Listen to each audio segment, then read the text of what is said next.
Hey, what's up, everybody? Welcome to the Trenches, episode 8, I believe. This is the Sherdog.com live chat. Once again, I am joined by Captain Credential himself, the man, the myth, the legend, just the author of all sorts of great things, expert interviewer, just a damn hell of a guy, just a beautiful soul. Jason Burgos, how you doing, my brother?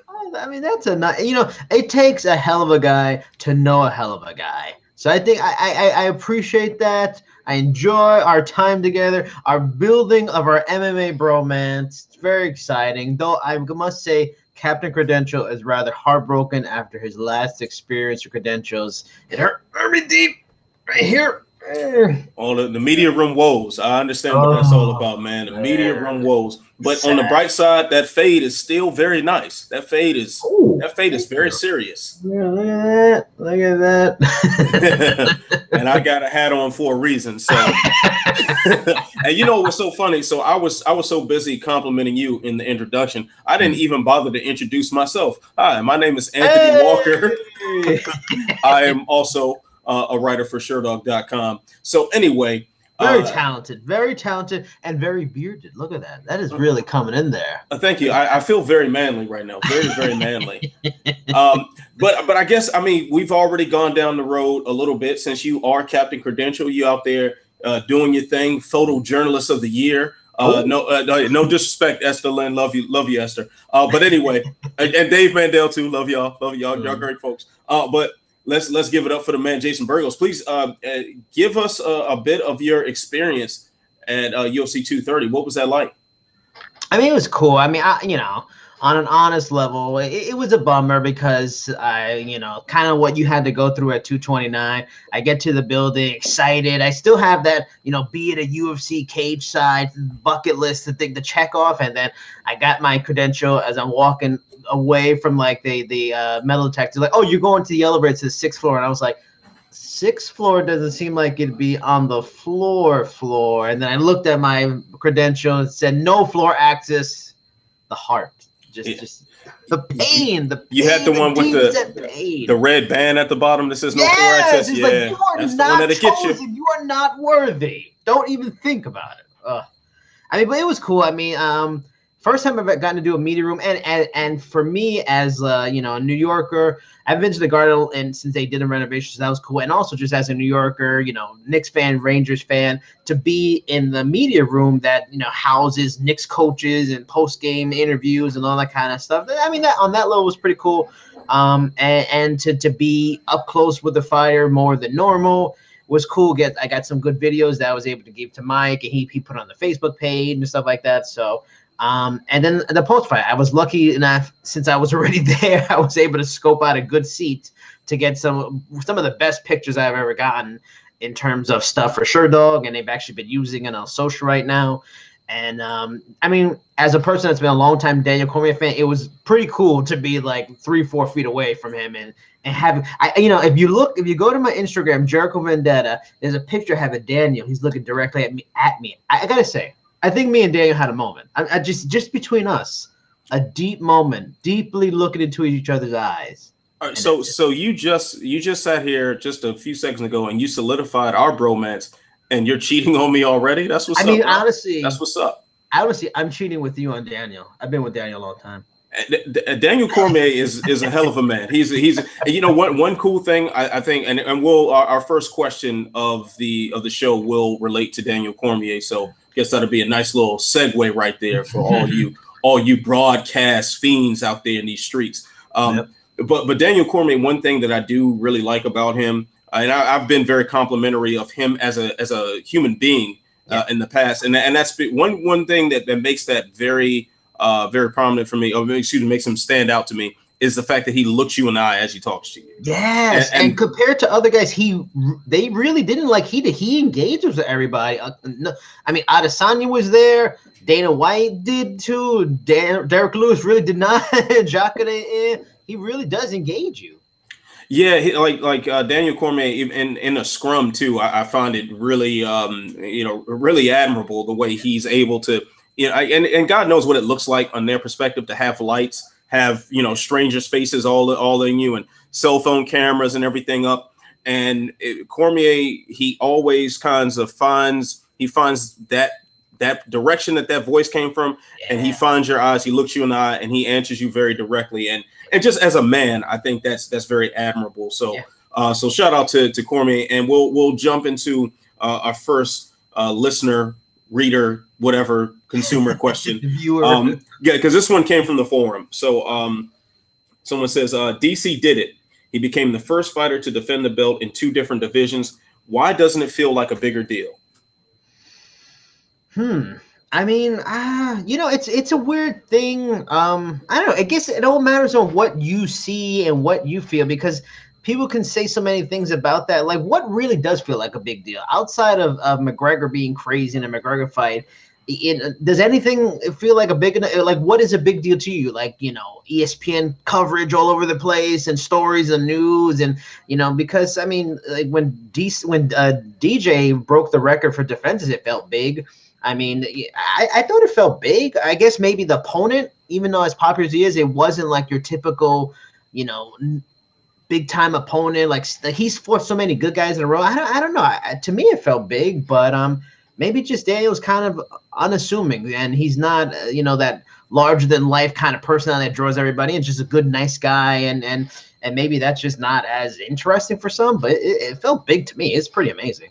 Yeah, I'm kind of with you on that, and I think it comes down to several different things. I mean, first, like you said, personality-wise, Cormier is not the McGregor type. He's not a Diaz. He's not someone who kind of plays on the outside of society necessarily, and garners his fan base in either a confrontational or a controversial way.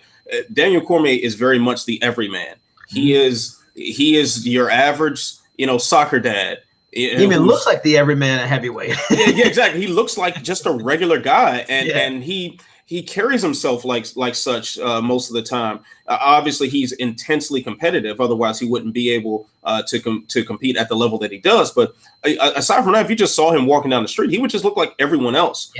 So he very much carries that persona with him all the time. So when big things do happen, and he's not necessarily, you know, making ridiculous, bold proclamations like McGregor, or, you know, McGregor, you know, yelling into the mic after he beat Alvarez at 205 that, you know, the double champ apologizes to nobody. And, you know, Cormier doesn't have those moments necessarily. And even when he does have his trash talk moments, they have kind of a fun, more pro wrestling style approach to them. And then also, too, the circumstances in which this fight was put together. This fight had a genuine buildup where you had these 2 gentlemen have full training camps. You have the full promo run. They go to Conan or whatever shows, and the Sports Center run. They do the whole song and dance that you normally would accompany a huge pay-per-view at Madison Square Garden. This would have felt like a much bigger moment, but this fight was put together in like 3.5 weeks. Yeah. And that takes away a lot of the buildup, because the buildup isn't necessarily, I would say, I mean, just the term buildup says it all. I mean, the buildup takes time. You limit the amount of time, the grandiose feel of some of the things that can happen. A fight like Khabib versus Conor is an exception, because that was an outlier. I mean, again, you have an outlier personality like Conor McGregor. You have the real like street beef issues with those camps, and it kind of takes a life in and of itself. But Cormier and Lewis, very cordial with one another, very complimentary of one another, and you put that together at the last minute, kind of takes away from it. And then especially, we were still mourning the loss of Diaz versus Poirier on this card. We were teased with GSP. We were teased with the return of John Jones. And although what we got was a great card in the end, what we got was a great main event on paper, but it fell short because the expectations were boosted so incredibly high ahead of time. Hence, it doesn't feel as big of a moment to a lot of people. Now, I want to say, what's up?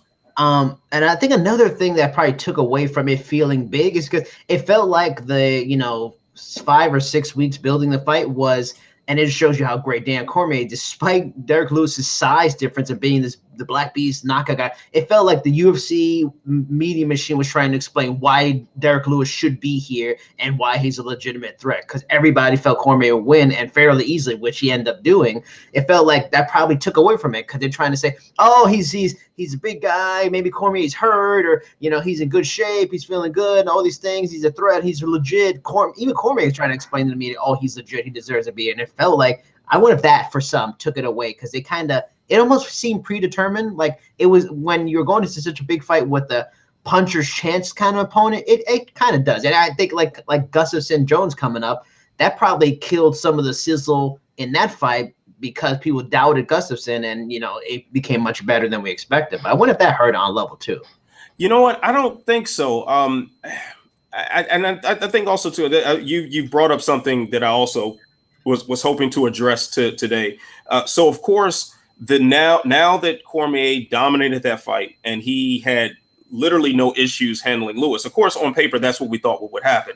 Mm-hmm. But for everybody that says this was for sure going to be the outcome, you are a damn liar. Please tell me that that nobody was nervous about what could happen, because that puncher's chance was the greatest puncher's chance that we had seen in forever. Yeah. And the fact that Derek Lewis actually was, a worthy title challenger. He won 9 out of his last 10. He knocked out Alexander Volkov, who was a multiple champion in other promotions. He major champion in M1 and Bellator, a top contender in the UFC. Like Derek Lewis took out some very, very serious people to get to where he got. Now, had this fight had its genuine buildup, then you could have put that story out that he deserved it. But instead, they had to go with the fast food approach. Yeah. The fast food approach was puncher's chance. Yeah. Take a look. He's a big guy. His balls are hot. Take a look. Like that's that's the approach they had to take, because it got put together like fast food, so it got served like fast food. Mm-hmm. And had you had time to let that meal cook, man, we're talking about gourmet. Yeah. Gourmet. That was kind of a fly metaphor. Yeah, all right. All right. So I also too, another thing I wanted to address. So I am of the belief that 2018 Daniel Cormier, like that run, is the best run in mixed martial arts history of any one particular calendar year. Now, I am willing to die on that hill. Stipe, Derek Lewis, and Volkan in 2018? Yes. So a man who knocks out a surging contender in, was it the second round against Ozdemir? Yeah, he subbed him, right? Or did he TKO him? Or subbed him. Yeah, he subbed him. Yeah. So he submitted. He finished him like this. So before we go break down the methods, he finished Alexander. God damn it, Volkan Ozdemir. He finished Volkan Ozdemir in the second round, I believe it was. So, yeah. And that starts the year. That was in January or February, something like that. He then knocks out the most successful heavyweight champion in UFC history in the first round, to be the second ever simultaneous dual division champion. Then he goes on to easily submit Derek Lewis, who was a worthy contender, dominated him in the second round. I don't see how defending a title at light heavyweight, winning the title at heavyweight the way he did, and then defending the heavyweight title is not one of if not the greatest run in a calendar year for a mixed martial artist. I got to look at that, and I'm going to go to Sherdog to look at that, because I think you're right. I just want to see, the only guy I can think of will be John Jones, and looking at his resume. Oh, are you still there? Okay, I thought I closed it for a second. Looking at his resume, it's gonna be. I mean, because he doesn't, honestly, looking at John Jones, he doesn't have a lot of 3-fight years, which is great. To be at such a high level as Cormier is and fight 3 times a year in this day and age means a lot, because so many guys just fight twice a year, sometimes even once. Looking at Jones, it's a lot of ones, a lot of Damn. Well, his 2011, I think he had 4 wins in 2011. Yeah, 2011 is the that's one of the greatest runs of all time as well. And it's a pretty good one because you got Bader, who was like on the come up finish. You got Shogun, that was championship Shogun, the last great run of Shogun finish. You got Rampage, probably the last inkling of really good Rampage. And I thought Rampage fought good in that fight. He just couldn't pull the trigger enough. But defensively, as good as anybody had been at the time, finished him. And then Lyoto, former division champion, finished him. Murdered. Yeah. Yeah. I mean, that's a pretty good one, too, and that's 4. It's an interesting case. I think you have a great case, and I think most people go with it just because of Stipe's resume and how great of a champion is. But that's a good one too, because Lyoto was great, Rampage great, Shogun's great. You know, those are 3 Hall of Famers, and then Ryan Bader is on his way to probably be a Hall of Famer too. Yeah, I mean, I agree. Like Jones 2011 was an incredible run. Someone I can't remember who, but someone pointed out to me what also wanted to throw Shogun's year that he won the middleweight Grand Prix in Pride. I believe that was 2005. They threw that in the mix. Also heard the Dan Henderson 2011 as well. I mean, those were fantastic runs. They were spectacular runs. The thing that I feel separates Daniel Cormier from that bunch is the fact that it took place in 2 different divisions, and they were all finishes. They were all finishes of the highest level. And you can sit here and try to discredit Volkan Ozdemir, but that's a pretty dumb argument considering the fact that he essentially iced 2 of the top contenders at light heavyweight back to back in Jimmy Manawa and Misha Serkinov. Then also you hard to discredit Derek Lewis. Granted, that fight was put together in such a hasty fashion, but look at what he did leading up to that. How many heavyweights are winning 9 out of their last 10 fights? That's not a very common thing amongst heavyweights. So you can't discredit that. And do I even need to defend him knocking out Stipe? That if you're not feeling that, if you have something bad to say about that run, you're an idiot. Like, and there's just really no other way to put it. You're just smart as dog shit. I can't say it in any nicer way. Like you're a dumbass. So that's just kind of what it is. Ozdemir is probably like that's my feelings on that. Ozdemir is probably like the weakest link, and especially coming off the Anthony Smith loss now. Like that's the one that'll come into question now. I'm glad that person brought up the Shogun year. I looking up on Sherdog Fight Finder. His 2004 was very good too. His 2005. In 2005, he beat Hiromitsu Kanehara. I don't know too much about him, but it was a stoppage. He beat Rampage, soccer kick, stoppage first round. Beat Lil Nog, beat Alistair, a TKO, and beat Ricardo Arona. For the young buckaroos out there, Ricardo Arona was a pretty good fighter in that time. Yeah, he was a shit back then, yeah. Yeah, sort of like, who could we compare Ricardo Arona to?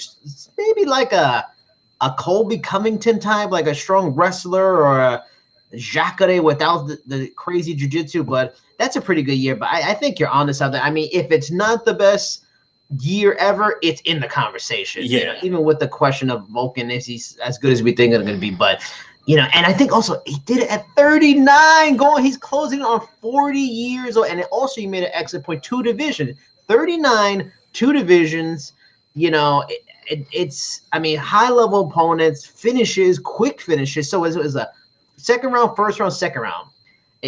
He, you know, and I think the best thing about all this is like the hate has finally stopped on this guy. The booing, the disliking him for no good reason. And we like John, and he's not cool with John, so now we're gonna hate him. But everybody's really, John might be a bit of an a-hole, so he's not too bad. So, you know, and that's my favorite part about this. Finally, people woken up to this is a great fight. I appreciate it because it's almost over. March is very close, and that's possibly it. I hope he reneges, but that could be it, and that's a bummer. And please explain to me why this has to be a zero-sum game. Why can't both Daniel Cormier and John Jones be great? Yeah. Why? And I just don't understand that. Are people that simple-minded to where you can only have one good thing at a time? John Jones is perhaps the greatest talent the sport has ever seen. You cannot take that away from him, despite whatever personality flaws and behavioral problems he's had in the past, or as Dana White has described, the PR nightmare. You know, despite whatever problems he's been, he is one of the best talents in sports history. So there's that. Daniel Cormier, also one of the best talents the sport has ever seen. And they're both two of the most well-accomplished fighters ever, who pretty much, like, Daniel Cormier's only weakness has been against John Jones. Yep. How does that make him not great? I don't understand it. And I think anybody who follows that zero-sum way of thinking, like, open your mind. Don't be a dumbass your whole life. Yeah. Get some brain power going on, because they're great people for the sport. So they can all exist around the same time. It's okay. It's okay to acknowledge one. That doesn't mean you're down putting the other. So let's just be reasonable people. So I guess let's stay on the 230 train just for a little bit before we get to some of the real foolishness in a very foolish week in mixed martial arts. All right. So we got a question from A70V2. The Jacare Weidman stoppage was rough. Is there any type of punishment for refs when it seems like the fighter's health isn't considered? I mean, no. I mean, just if you want to look at an example, look at other sports when, like, MLB umpires mess up. The league and those their umpire unions or whatever associations they're represented by, they come to their defense, and it has to just be an absolute screw up, like fucking idiot stuff, for them to really come out against them. Because if you open the door for, critiquing referees and stuff like umpires and all that stuff on that level, and they can be, blamed, forget it. It's gonna be crazy. It's unfortunate. They should do it, but they won't. And what the surprising thing about me, I saw Ray Longo was a guest, I think, on MMA Junkie Radio, and he actually didn't, they brought up the Mercogliata thing, and he just thought it was him giving him a lot of leeway, which I'm not surprised. It's his fighter, but that thing was bad. That was bad to watch, bad to see, and it happens. It feels like it's happening a lot lately, and you would want some of these athletic commissioners to come down on these guys for it, but they won't. They're going to protect them. Yeah, I mean, if there's nothing good you can really say about that stoppage. I mean, and you're right. This is happening more often. The thing that frightens me the most, though, it's happening more often on the bigger shows. Yeah. This is something that I've seen things like this in amateur shows. Yeah. I've seen things like this in lower level promotions, of course. But the fact that it's happening in the big shows, what is happening on the lower levels? Jesus Christ. It'd be frightful to see some of these smaller events if the top level of officiating looks like that. Now, granted, these are human beings. They will make mistakes. Everybody's entitled to them. And Darren Mercogliata, to his credit, is normally one of the better referees out there. So I don't want to crucify his entire career because of this one mistake. But damn, that was a mistake. I mean, that was really scary to witness. I mean, the moment Weidman fell back, it hit the back of his head on the canvas, and that look that he gave, where it was almost like he's looking through everything. He was gone at that moment. And let's definitely give respect to Jacare for showing hesitation in that moment. I mean, a lot of guys that would have blasted his head off, and they wouldn't necessarily have been wrong, at least from a sporting standpoint. Their job is to keep going until the referee stops them and ensure that they won the contest. But let's give big credit to Jacare. If that was any other person in that cage, and those same circumstances existed, it would be a hell of a lot worse. It would be terrible, more terrible than it already was. So, I don't know what Mercogliata was doing, but I guess I tweeted that I thought maybe he realized his shift was almost over, so he just didn't feel like doing any more work. But I'm kind of a sarcastic jackass on Twitter. But anyway. All right, so and speaking of Twitter, this is a question from Twitter that'll segue in very nicely. Does Jacare get the next crack at the title after the Whitaker and Gastelum fight? What do you think, sir? I don't know. I mean, Adesanya was in the post-fight. He seemed to be suggesting it, especially him versus Whitaker in Australia or New Zealand, because I think they both have, like, from New Zealand. They have a New Zealand connection and stuff like that, even though Adesanya wasn't born there. I I don't know. I feel like I was talking to another journalist there in the press room, and it feels like Adesanya is a UFC kind of thing, like in the mold of a Darren Till and certain other guys, even Colby Covington a little bit. Like it's the hot thing. He may be not quite there, but they are such short-term thinkers. I feel like Adesanya is the guy who would get it. Jacare probably deserves it, but I don't know. I mean, it would be cool if Jacare, I saw like a story about he wasn't impressed with Adesanya's performance, so maybe they throw those two together and you have an undisputed number one contender. But I don't know. As a longtime Jacare fan and a guy who feels he's the best fighter to never get a title shot, I can't ever trust he's gonna get a title shot. So I would say no, just because that's the way it's gone his entire UFC run. He doesn't get title shots when he's probably deserving of it. So watch him give it to Adesanya. He probably gets screwed over again. Yeah, I mean, when you see Adesanya on the mic after a ridiculously dominant performance over Derek Brunson, you hear him at the post-fight presser just putting on a stand-up comedy routine, essentially. Yeah, he's so good. I mean, it's you know that everybody at Endeavor just saw dollar signs. So the way they typically roll, don't be surprised if Adesanya is the backup for the Whitaker Gastelum fight, or they put him on the card in the co-main event. I heard the rumor going around that Adesanya might be paired up with Paulo Costa. So there, that'd be an interesting matchup. However, you really got to think like Jacare is about 40 years old. I think he's about to turn 39, or he just turned 39, something like that. You don't have much time with him. You don't have much time with a guy that good. So I say let him get the next title shot. Let him do it while he can. While you can still put that fight together. Throw Jacare in for a title fight.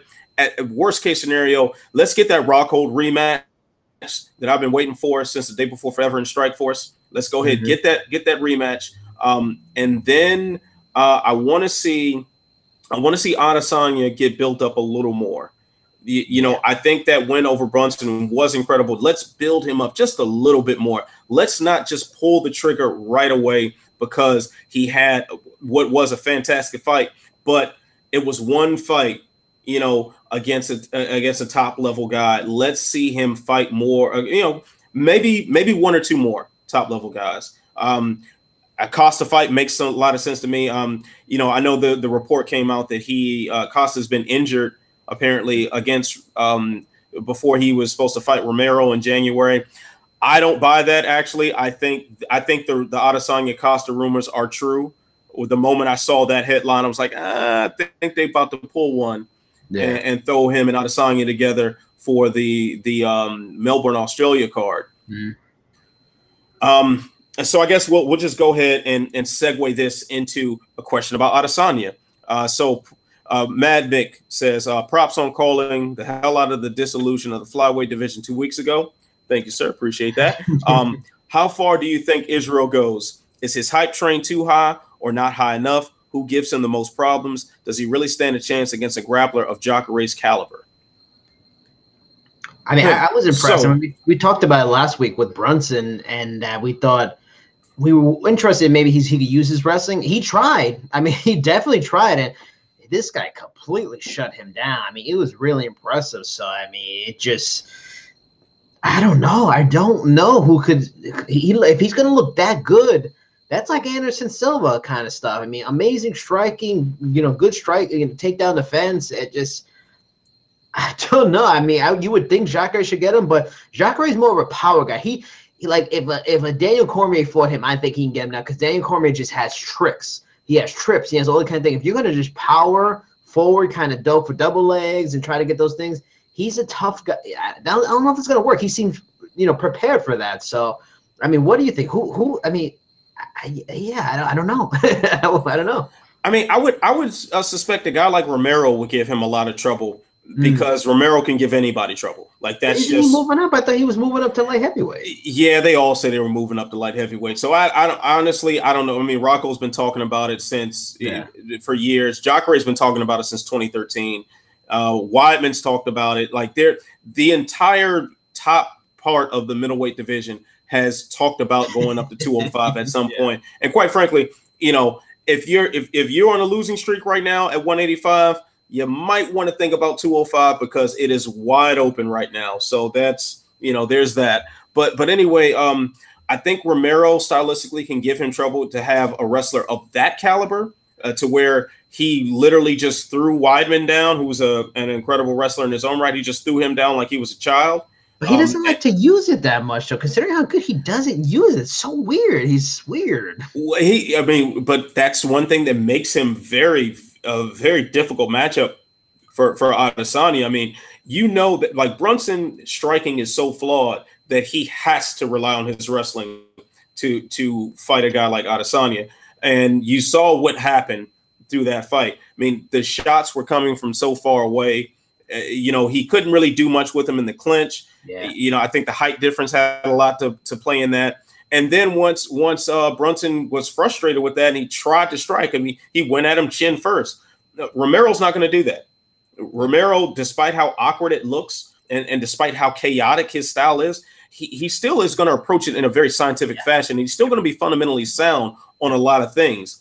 And then also he has much more power than pretty much anyone else in the division. Mm-hmm. So that's a huge thing. But really, whoever is going to be the one to take down Adesanya, I think they're going to have to be a very well-rounded person. I mean, maybe Rockhold can give him some work. Quite frankly, I would favor Adesanya in that. I think he has an ability to see things almost in slow motion. It's like he's moving at a different speed than everyone else. To see how he's so effortlessly slipping and bobbing and weaving a lot of those punches. Granted, Brunson striking is a liability at times, but this is still a UFC fighter throwing punches at you, and he dodged them like it was absolutely nothing. And he was so critical of his own performance, like, that should have been. I gave a B- when everyone else thought it was an A++ with extra credit. To land such a hard knee as Brunson was coming in, like those are very, very difficult things to time, very elite things to pull off in a fight of that caliber. So really, I don't think Adesanya sees a whole lot of trouble unless he's paired up with Romero or he gets shot at Whitaker. And Whitaker is another one of those just otherworldly strikers. That would be an amazing matchup. And considering the fact that Whitaker has worked so strongly at his wrestling game, then I think a guy who can blend the striking so well with the wrestling could give him issues. Of course, that's something that Romero can do as well. So that will be my take on that one. I got a question for you because they brought it up at the press conference. Dana said they have an opponent in mind for him, and maybe it was the Costa thing, but somebody brought up Anderson Silva. Would you want to see Adesanya versus Anderson? No. I mean, not at this point, because quite frankly, like if this was Anderson Silva circa 2012, absolutely sign me the hell up.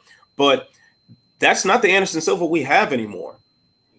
Granted, Anderson Silva still could do a lot of good things, but beating Adesanya is not one of them, in my opinion.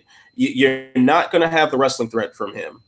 It's gonna turn into a striking battle. We've seen Silva's chin has been quite compromised. Oh my God, the damn light turned off again. Man, I can't believe it's happening again. But anyway, I'm gonna just keep talking for it. Yeah, I thought I said it to not do that, but I didn't. So here we go. But yeah, we don't have that version of Anderson Silva anymore. So we're gonna have a guy with a diminished chin whose reflexes are gonna be slower against Anderson Silva 2.5 in his prime. Not a good pairing right there. At least for Silva's health. That would make a hell of a highlight reel, but I don't need to see that. I'm good. I'm good on that one.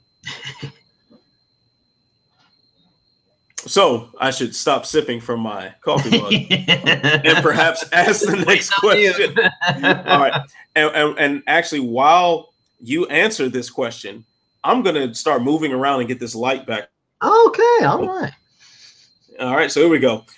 So we're going to wrap up the 2:30 talk right there. Europe One, loyal listener, consumer of the product. Shout out to Europe One with another good question. What will be the fallout of the flyweight dissolution?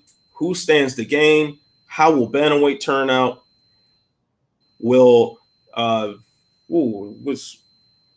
I'm sorry. I just don't understand how to pronounce this. We'll just stop right there. Can other organizations capitalize? So how will the 125 dissolution play out? What about 135, and how will other organizations benefit? Right. That's in a nutshell. Okay. It's gonna be interesting. It's gonna be fascinating to watch. I feel bad for every flyweight fighter out there as Anthony steps away to get the light. I feel bad for every flyweight fighter out there because now you're in a weird spot. Like, if they really do dissolve division, which it looks like it's going to be, damn, man, you can't go to the UFC no more. I mean, UFC is the one promotion, at least for now, and that could definitely change, that is really the place you can go to make a lot of money. Yeah, you can make some really good money, a lot of promotion, but that's the place you can make a lot because of the spotlight it has on you. And now all these 125ers, these talented guys, they're not going to have that chance to apply their craft at the highest level. And that's a damn shame. I don't think 135 has no problem. There's a bunch of stars in there: TJ Dillashaw, Cody Garbrandt, Dominic Cruz, Lineker. You know, that division has no problem making stars. So that's not, I don't think that's affected at all. It's going to help the division because you'll get some more talent there. They won't be at the optimal weight, but they'll even better talent make the division even better by some of these 125ers that are going to move up. And in terms of affecting the other promotions, it's going to be good for other promotions, especially probably the Asian promotions, probably Ryzen, probably One Championship. I think they're going to jump all over these guys because it seems like, and I had a conversation with Jake Shields a couple of weeks ago when he was talking about if he was going to retire or not, and I asked him about the trade, and he was thinking maybe, you know, like Demetrius would probably do better in the Asian market. They can appreciate it more. They have an appreciation more for the smaller fighters in the 125s and 135. So they signed some of these guys up, scoop them up, either one, Ryzen or whatever. You know, they might be able to apply that trade, might become the new high level of flyweight in the world, and it'll be out in Asia. And the question is, does Bellator jump on it? Maybe Bellator wants to do more 125. I mean, I interviewed Amir Albazi. He fought for Bellator, but they have no title there, so maybe they'll jump on it. What about PFL? I mean, it'd be cool for PFL. They started a flyweight division. Those fighters now have a chance to win $1 million, which they definitely wouldn't have had a chance at the UFC. So, I mean, probably good for promotions for sure. When the market gets, you know, all that talent's out there, you're going to be better. Just a shame for the fighters because you don't know if they're going to reach the potential they maybe could have at the UFC level. Yeah, I think it's. I mean, this is a pretty ugly situation. Mm-hmm. You know, to have so many fighters who have invested so much of themselves to this division, and now to just unceremoniously just be let go because the hell with it. They're just tired of it. It really.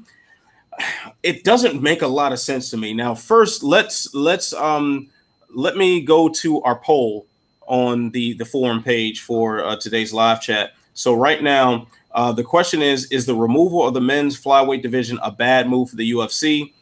We have 42.9% saying yes, it's a bad move, and 57.1% saying no, it is not a bad move.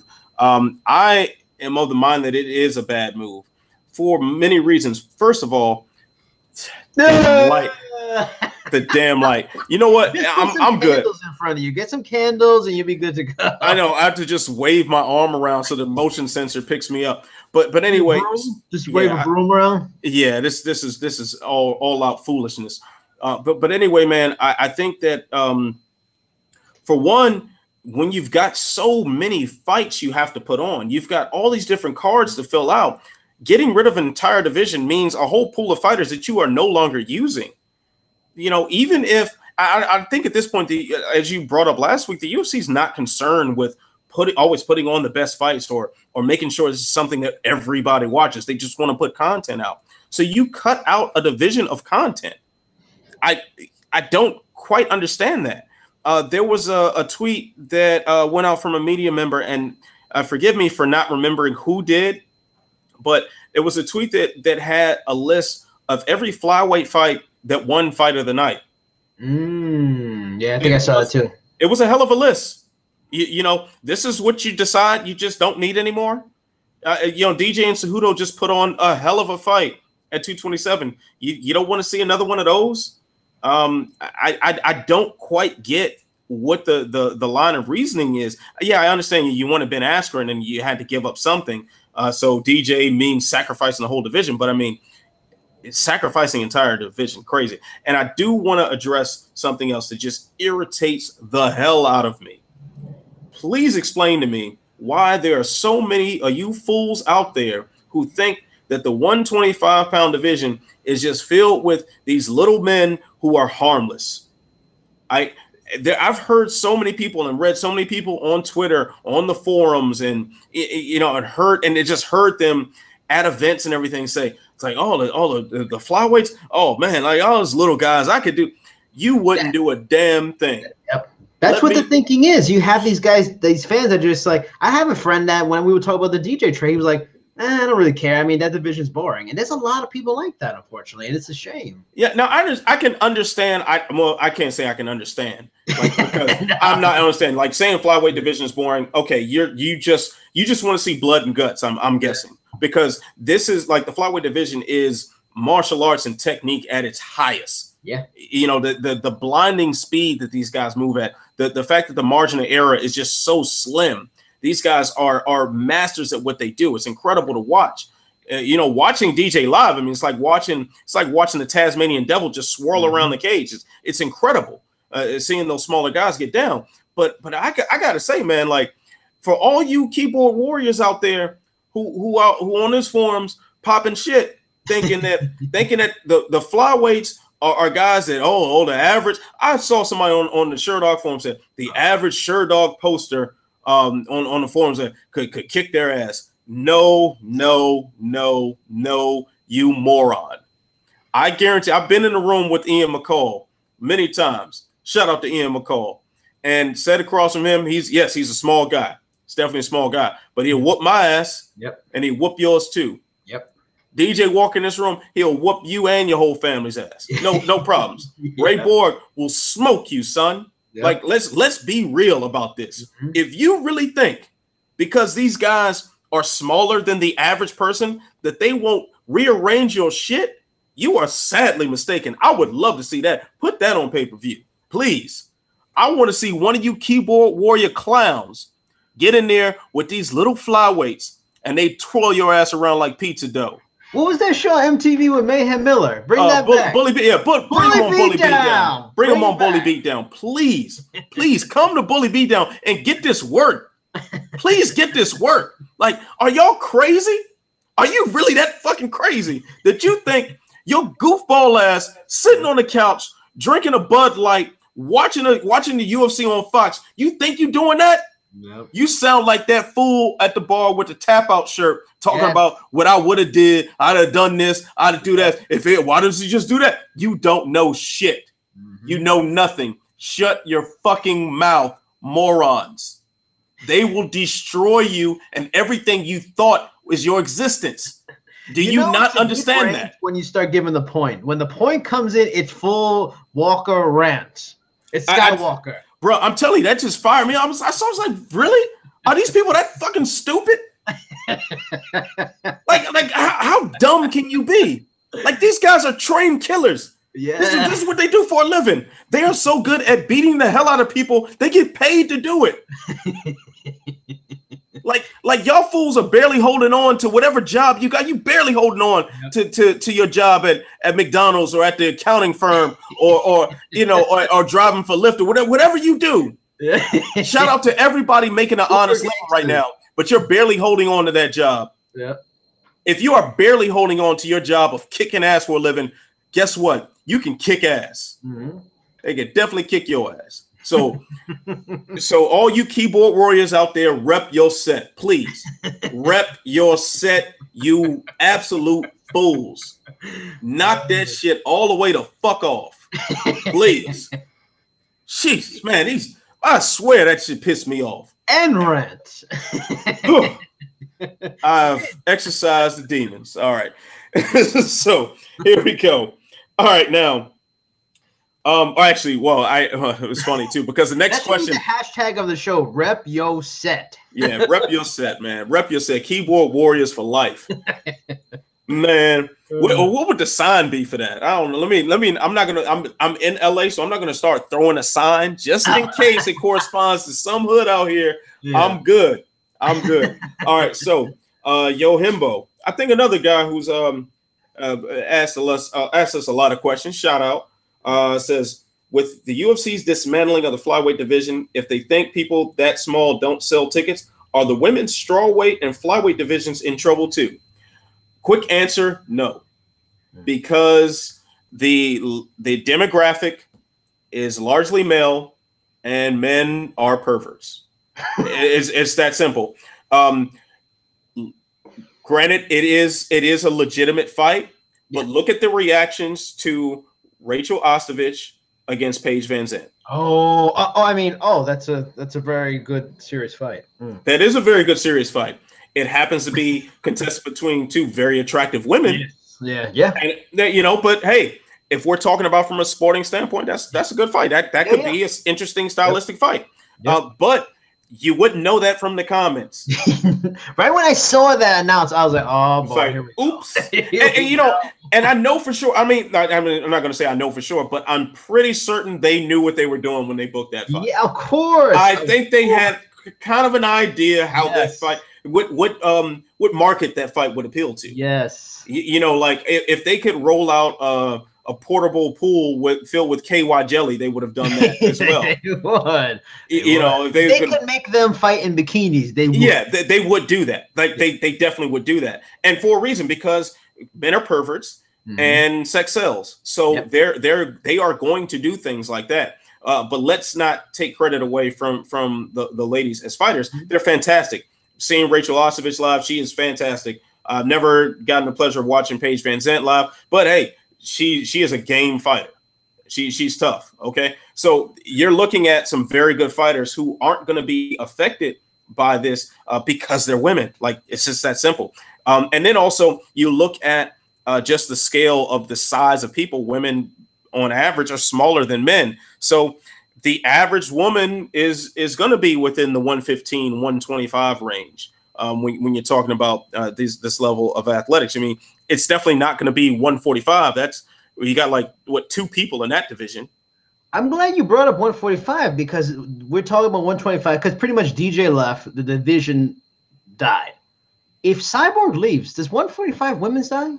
140 women's 145 doesn't even exist with Cyborg. Yeah. So, it doesn't exist. It's like a bigger question. That one has been trouble. So yeah, I mean, they've had the Cyborg made her her debut as a featherweight in the UFC year and a half ago, something like that. Yeah. At 214. At 214, yeah, she made her debut. I mean, before that, I think then that January was Jermaine Durandamy and Holly Holm in Brooklyn, and they still don't have rankings. Yeah.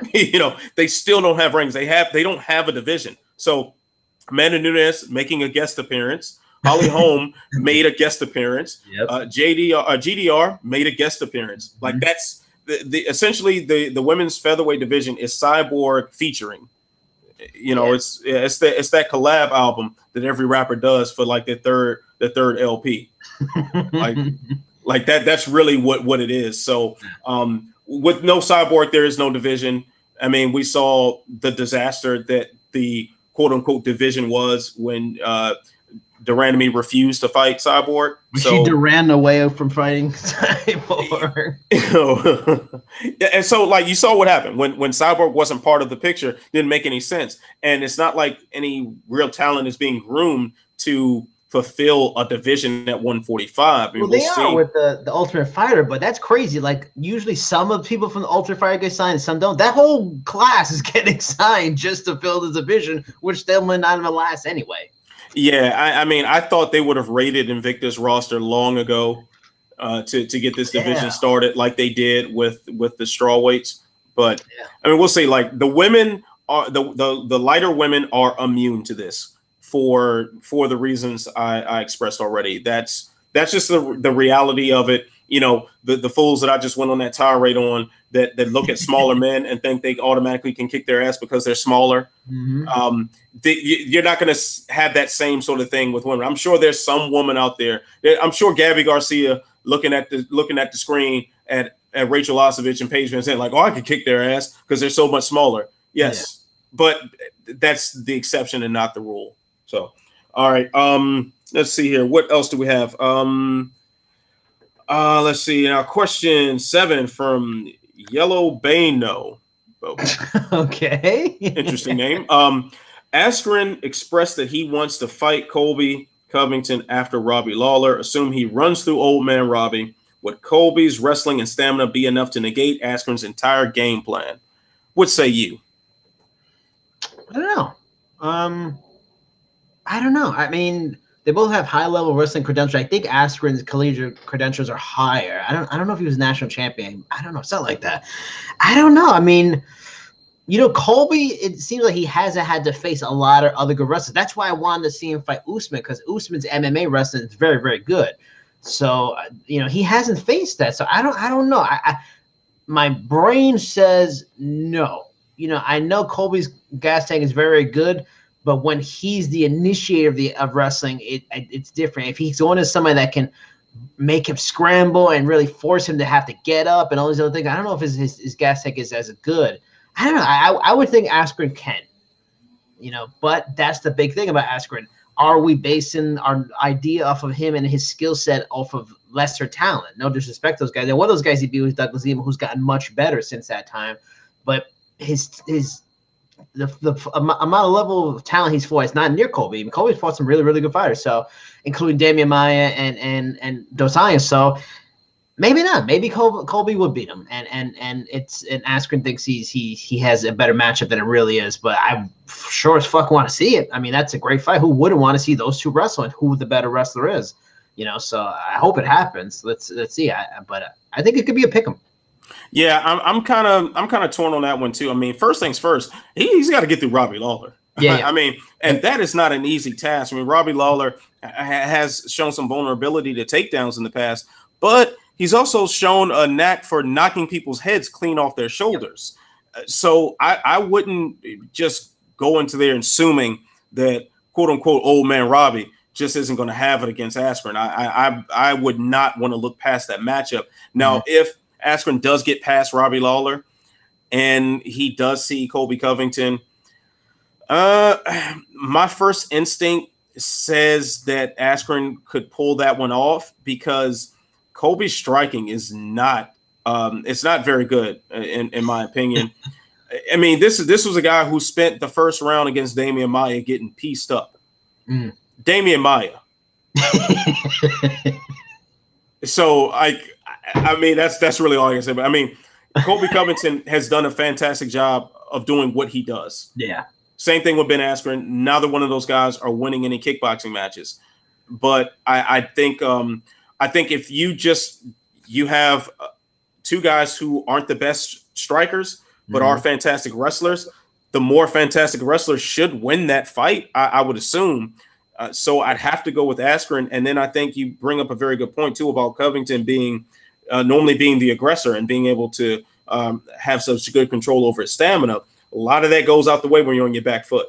Yeah. And I don't see Askren going in there against anybody with remotely similar wrestling credentials and backing off from the challenge of a wrestling match. I just don't see that happening. I say Askren goes in there and is ready to just get that shot in and get him down, get his hands on him and see what happens from there.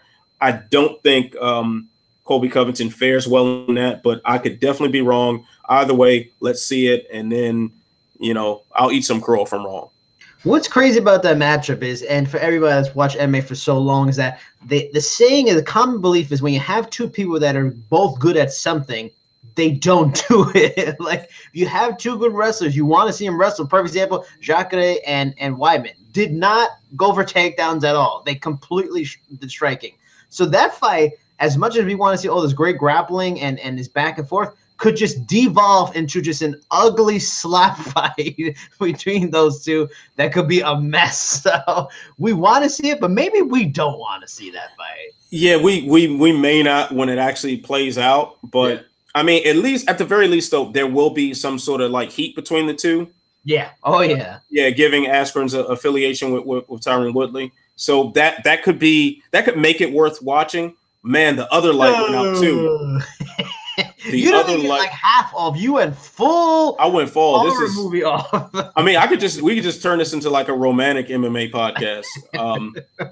It's like instead of Haunting of Hill House, is the Haunting of Anthony Walker. Yeah, this is crazy. But I mean, I guess the people can see me. I can see you. All right, so just leave it, just like whatever.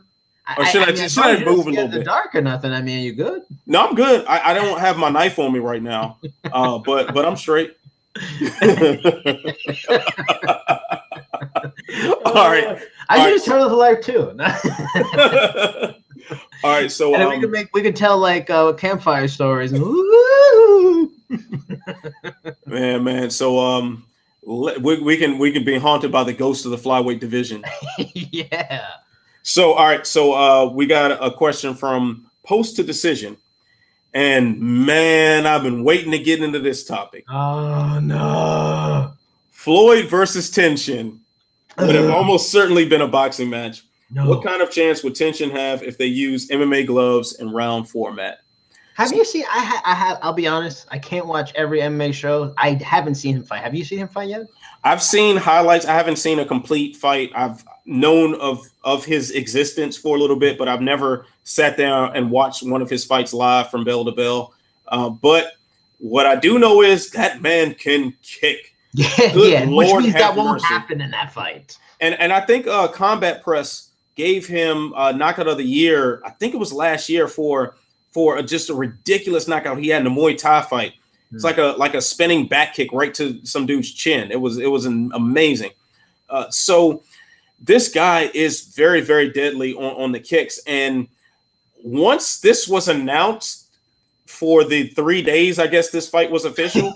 Yeah, it was like there's no way Floyd is letting this fight exist with any variation of kicks in there. I'm like, maybe at the most. This is how crazy this was. Like, Floyd is always able to just get people's attention for complete nonsensical bullshit. Yep. How up in a frenzy was the MMA world to see him with that trash ass Instagram video of him walking into a random cage at some random gym in West Bumblefuck somewhere with no shoes, and it was like, oh man, Floyd is this a message? No, he's not sending a message. Yeah, no, he's playing. He wasn't. The message is, look at me. Yeah. The message is, I still exist. Yeah. Someone just asked on the forum, is Ant on an episode of Are You Afraid of the Dark? Right now, I'm honestly terrified. If it wasn't for the company of my fellow Sherdogger, Jason Burgos, I would be absolutely mortified right now. Afraid of the dark. I haven't heard that in years. But yeah, man, like this Floyd and Tenshin thing, it was just, how horrified was I to see this before I laid down in bed? Like, what? Floyd fighting in Ryzen? What do you? And then I just pass it off as like, this is total horseshit. And then I wake up and I was like really tired too. I was exhausted. And I'm like, maybe I'm just hallucinating. I wake up to come to my now completely pitch black office. Mm-hmm. And I wake up. It's getting darker in there. I think it's getting darker. Like, I think it's getting darker somehow. So I turn on my phone and I see, oh shit, this is actually real. I didn't imagine this wasn't a nightmare that I had last night. Like, Floyd is actually fighting in Ryzen. Like, what? That doesn't make any sense. But like, can they avoid Floyd? Is he gonna get a stake in the company or something? Like, it just, and then this dude is not jumping in no damn kickboxing match. Fuck out of here with that. No. Get all the way the fuck up out of here with that. Like, no. Like, no. Like, so the most would be the MMA gloves with like in the cage with the MMA round format. That can pose some stylistic things that are interesting because Floyd's style is very, very defensive, and a lot of defensive boxing relies on the size of the gloves. So if you've trained in boxing and MMA gloves, you've sparred in them, you'll know the difference. Like, pairing a jab, for instance, with a boxing glove is very easy compared to doing it with MMA gloves because you just have such a smaller margin of error. Also, covering up so you get that answering the phone defense. And in MMA, you put this defense up, those punches can slip through, and they can slip through those openings where they wouldn't with boxing gloves. So there are those certain things.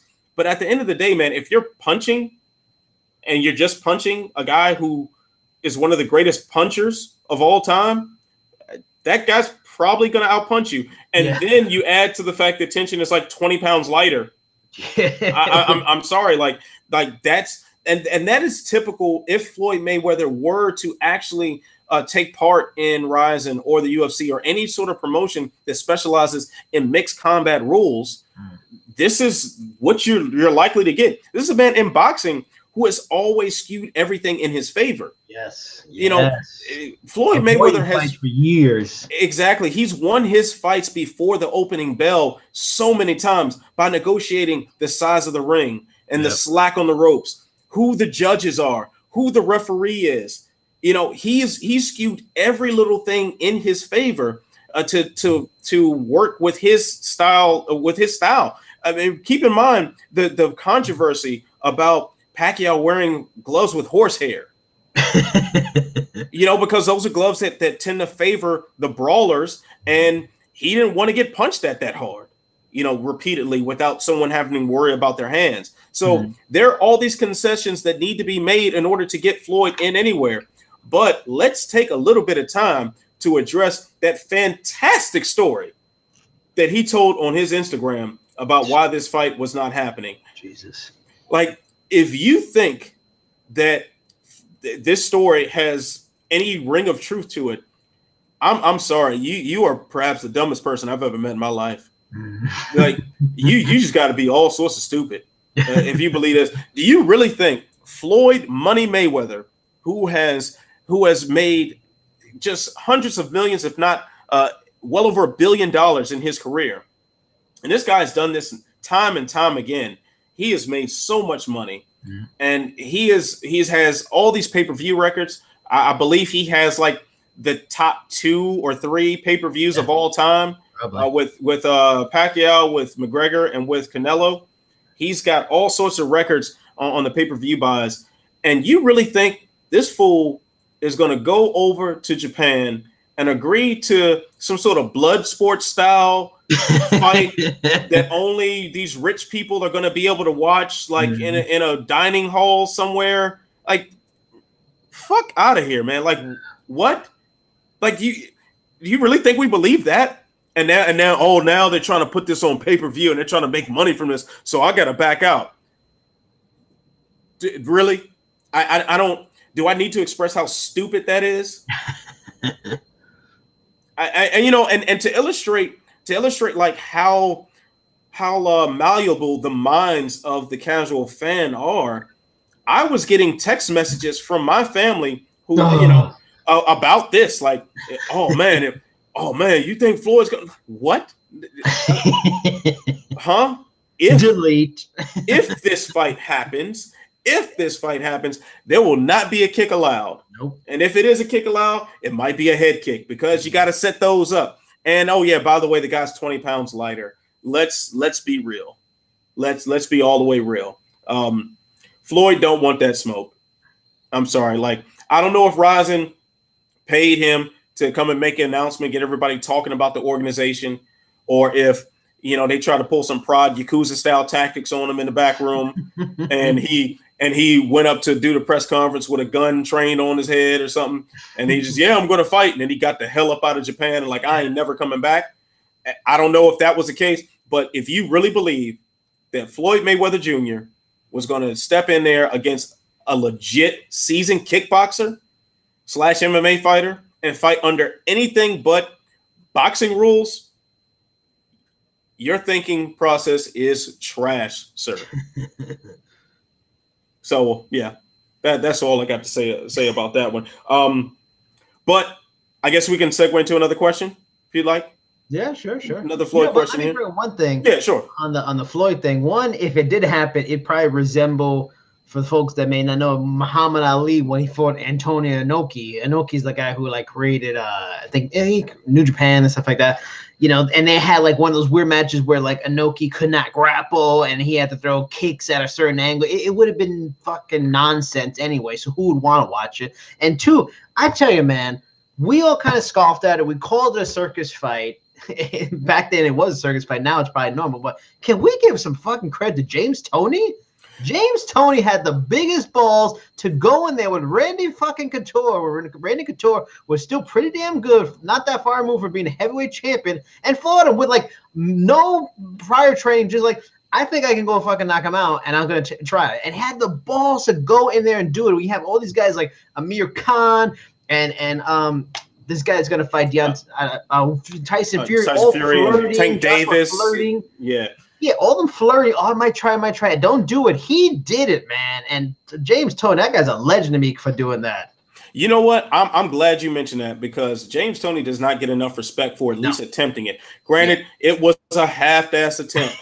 Granted, it looked like he hadn't trained a day in his life, and he was every bit of a heavyweight when he stepped in there. And this is a guy who I think he started his career fighting at like 155 or something. Like oh yeah, Roy Jones cleaned him up. He washed him. I'll never forget that fight. Yeah. But yeah, so James Toney actually jumped in mixed martial arts and really tried it. Like, granted, he got washed, but he tried it.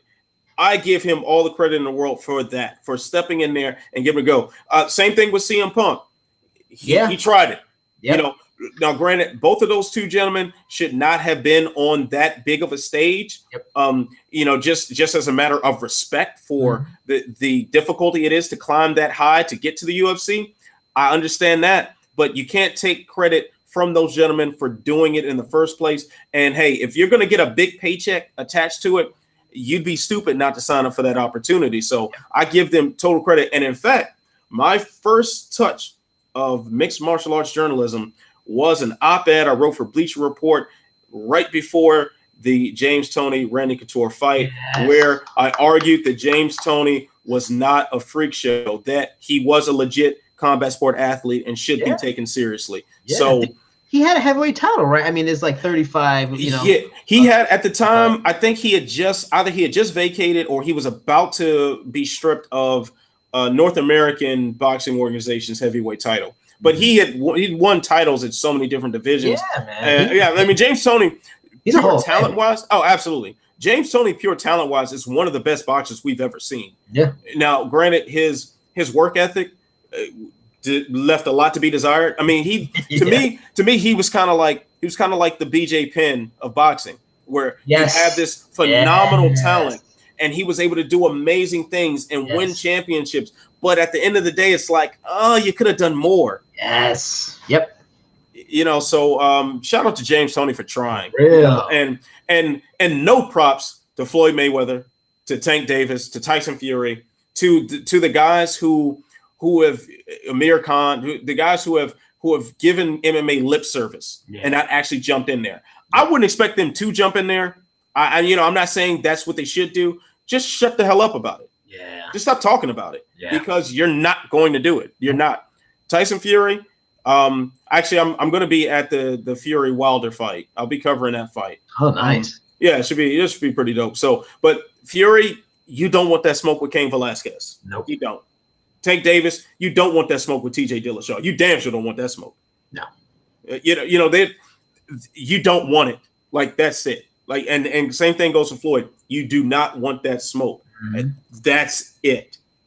So that's what we got to say about that one. Now, Ozone X asks, why would Floyd have risked a bigger payday versus a top UFC talent by fighting an unknown in Rising? Would a fight with Khabib or a Conor rematch happen and Floyd lost in December? Thank God we don't have to actually answer that question with a degree of truthfulness and relevance. But I will address one part of it. The bigger payday. You kind of answered it already, honestly. Yeah, the bigger payday. It's simple. Like, Rising could offer him a piece of the promotion. And I think for Rising, beyond the fact that you get this big freak show fight for their New Year's Eve cards that are the biggest thing for Japanese audiences, the biggest thing you get is Rising might be able to expand outside of Asia and really develop a more global presence with Mayweather Promotions backing him. If Mayweather linked up with Rising as a business move, and then to have say Al Heyman advising things, these are very, very smart businessmen, Floyd included, to push a brand and push a promotion. So you get them backing Rising. Hey, maybe Rising makes his stateside debut. You know, maybe we're able to see another player emerge in the North American scene that can challenge the UFC sometimes. You know, so there is definitely some good that could have come out of it. And for Floyd, it's all about the paper. You know, and he has I believe he does manage some mixed martial arts fighters. Obviously, his relationship with McGregor, I believe he has some sort of working relationship with Tyron Woodley. Kevin Lee, I know trains in Mayweather gym sometimes. So there are ties to mixed martial arts, and it would be a natural synergy to have, you know, two companies that are powerhouses in their own regions kind of link up and perhaps be a bridge to the other one. I mean, I'm sure Mayweather Promotions would love to put on an event in Tokyo. You know, why wouldn't they? Yeah. You know, and if it wasn't for whatever went wrong with this whole, you know, Lionheart style fight that was going on, you know, maybe we'd see it. Maybe that relationship gets patched up. But yeah, the payday was going to be from the back end, from the business side, the residual income. And to add to, like, and also you nailed it too, in that the reason he did it with them is because if it was the UFC would be like, well, we already work with you once, get in the fucking cage or not. With Rising, he could do whatever rules he wants. He could make this kid wear one left glove and one hand tied behind his back and hop on one leg, and you know he would be able to skew the rules like he's done his whole career to what he wanted, so he would win. So of course he wants to go now with the UFC. The UFC wouldn't allow it. Yeah, man. So but let's shout out to that fight not happening. Shout out to that. Oh man, shout out to that. No, thank you for New Year's Eve. But if it came on, we'd watch it. So let's stop running. Who doesn't like a good freak show? New Year's? Yeah. The good freak show is good from time to time. All right, so I guess we should wrap with something about the upcoming UFC card, UFC Denver. I believe it's the 25th anniversary of the organization.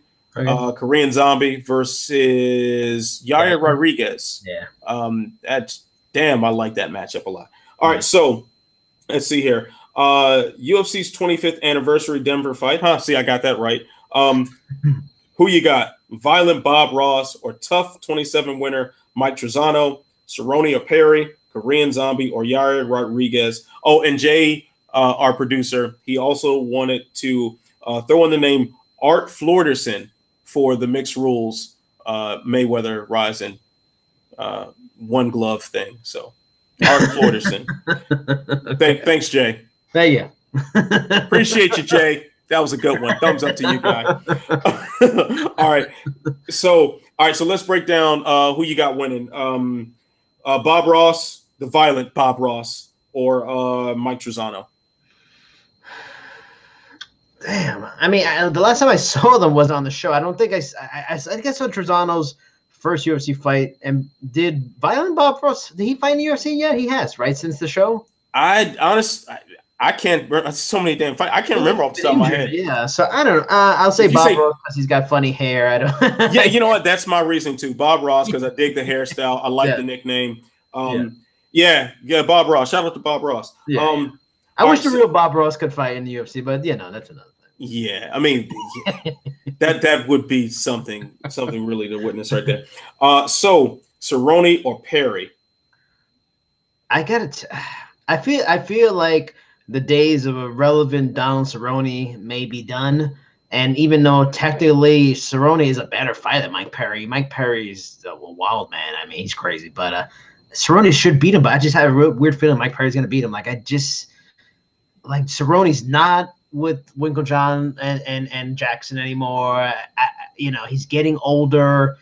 It just I think he's finally aging out of being like a dangerous fighter. And not that Perry's great, but Perry's just, he'll be good enough and wild enough. And if you're going to get into a chin off, Perry will probably win. If Donald Cerrone comes out and he's using those kicks and maybe hurts the Perry to the body, which he totally could, I can see that happen. But I just feel like Perry's going to win that. It's a shame because, now we're going to watch probably like Cerrone's decline. But yeah, I'm kind of with you on that.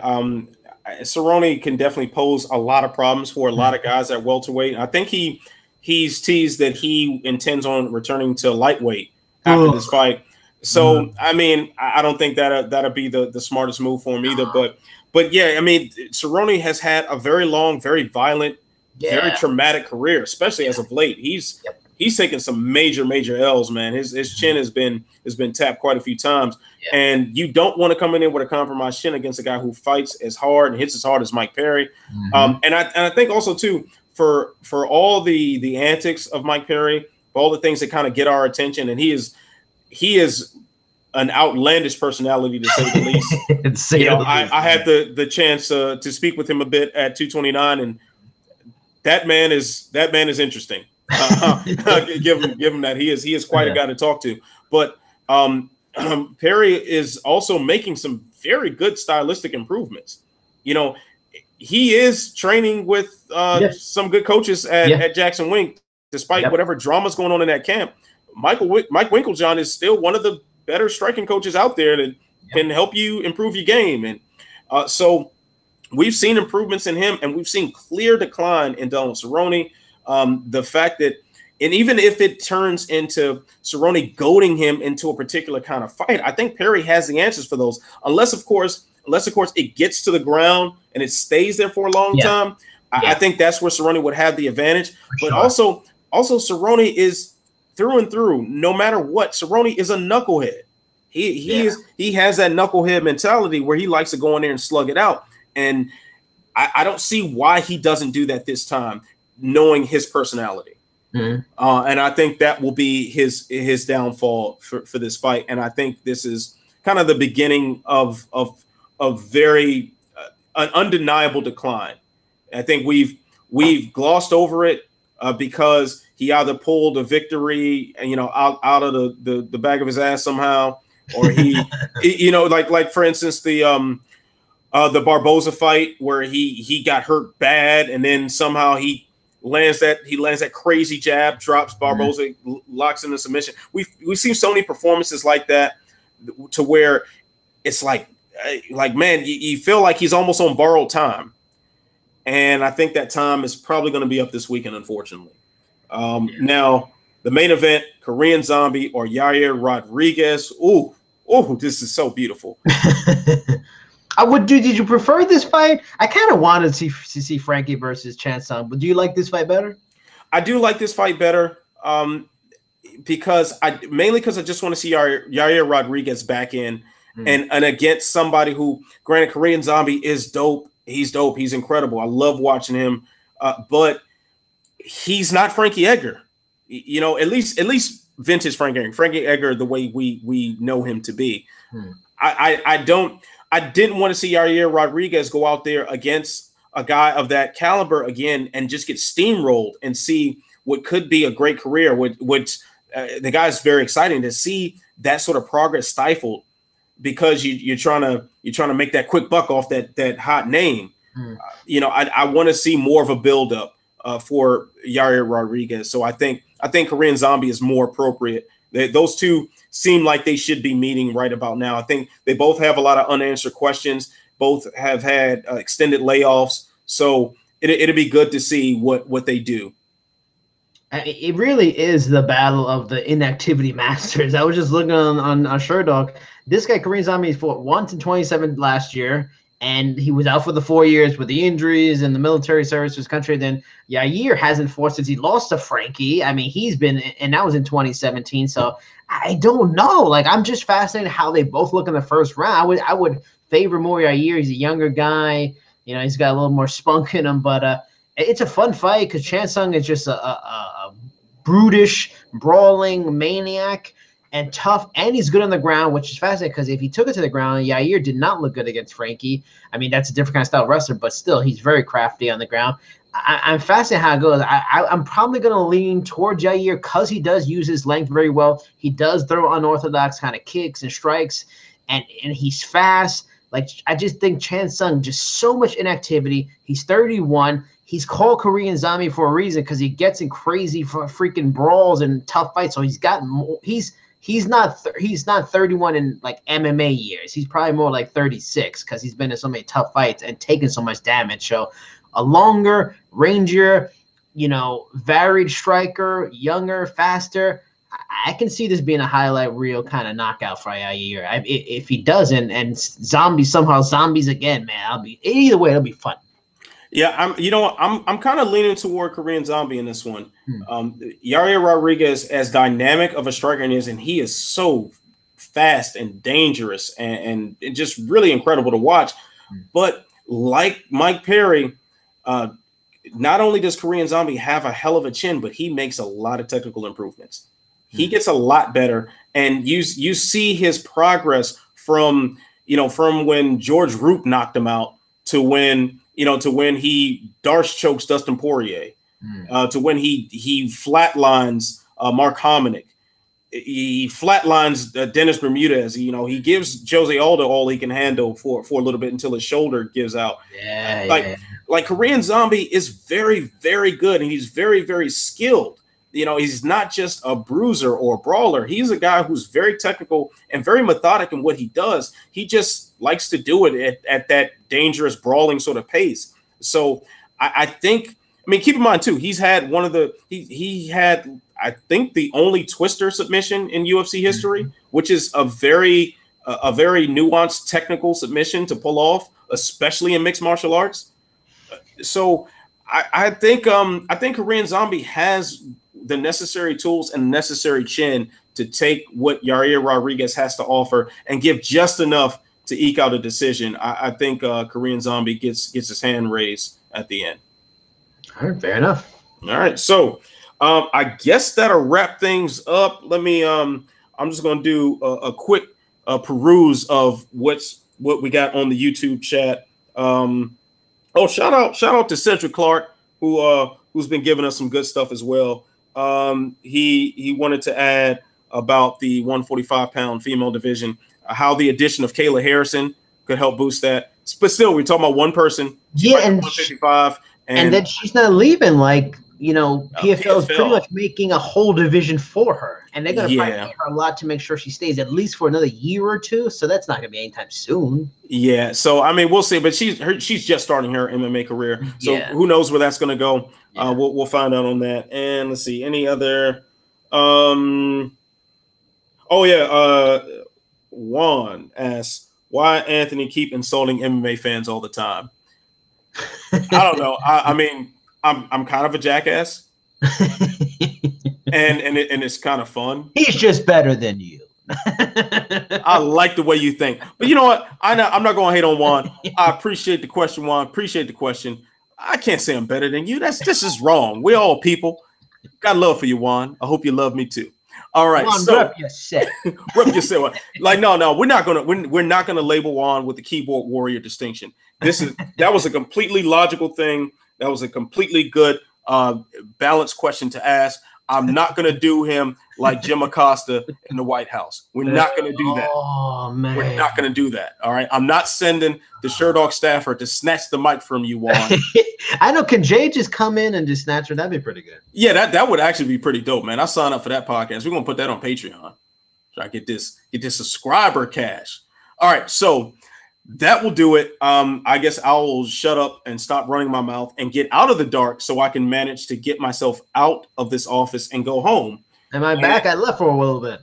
Yeah, man. And then I got to write the Ask Ant article. So, and we got one other question. Okay. This question, very simple. Will Crave cut the check? Don't get your hopes up. Crave cut the damn check because I'm telling you, I'm trying to get over to 232. We need this Sherdog coverage at 232. Cut the check, Crave. Stop this bullshit. Cut the check. You understand me? You see, this microphone, I'm still using my homie's microphone. Cut the check, Crave. You need to get don't have time for these games, Crave. Stop fucking with my emotions. We need this paper. Cut the check, sir. You need like a megaphone like Jimmy Hart and just go right into the mic. Cut the check. Man, what I should do, I should run up on the offices. Ain't nothing but a couple miles from me right now. Really? Yeah, because that's where the old Sherdog studios were when I was assistant program director for the SRN. So I should just run up on like, hey, Mr. Crave, cut the check. It's a guy, Mr. Crave. Mr. Crave, Mr. Crave, like where's Mr. Crave at? Where you at? Mr. Crave, come on now. You know you trying to cut this check, bro.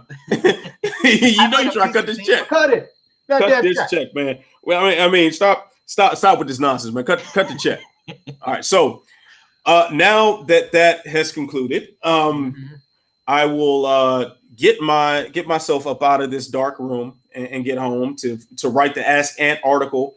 That should go up tomorrow. Finally, my profile, my prospect watch piece about Anthony Romero should be live tomorrow as well. He is fighting Saturday, so check him out at King of the Cage. And what do you have coming up for the people, Jason? Hopefully the Aaron Blanchfield, Josh Copeland. I talked to Sean O'Connell also, and Lance Palmer from PFL. So hopefully all 3 or 4 of those articles should be coming out maybe next week or something like that, I guess. I'm going to have a busy Friday and Saturday. Tomorrow I will be talking to Bellator featherweight champion Patricio Pitbull tomorrow, which I'm pretty excited for. One of the best fighters out there in the world. One of the best featherweights, not in the UFC. And then on Saturday I have a trifecta. Hopefully I'm trying to get it together to talk to Calvin Kattar, Rob Font, and Jordan Rinaldi. So hopefully I can get all those, and maybe those will be coming out next week or so. But pretty busy weekend of interviews coming to y'all in article form on Sherdog.com. I say between you and Sherdog's newest edition, James Lynch, like the interviews are rolling in at Sherdog, man. So shout out to you two. Shout out to the homie James Lynch, who is now officially part of Sherdog as well. Yeah. So Jason and James out there killing it. JJ with the interview skills. You gotta love it. So you can follow the man Jason Burgos at Cheap Seats Chat. Yes. Please say your Instagram name again, because I'm always gonna mess it up. Jericho Vendetta. Go look me up. I need some followers. Follow me, please. Help me out. And you post a lot more consistently than I do. Yes. So yeah, follow this man. I hate Instagram, yo. I mean, Twitter's not too bad, but Instagram is the worst with the friending. I'm lying. I'm really not friending you. I just want you to friend me back, and then I'm gonna unfollow you. I hate it. Hate it. Don't friend me. Be a real friend. You see, with Instagram, just don't even worry about the follower count, man. Just whatever. Just follow who you want to follow. like all the memes. And that's all it is for me. So you can follow me, Anthony Walker, at Ant Walker MMA. That's my Twitter. That's also my Instagram that I never really update. So yeah, do that. And we want to see y'all next week for the next edition of the Trenches live chat. For Captain Credential himself, Jason Burgos, I'm Anthony Walker. You've been watching the Trenches for Sherdog.com. Stay tuned. Stay sexy. Peace. Oh.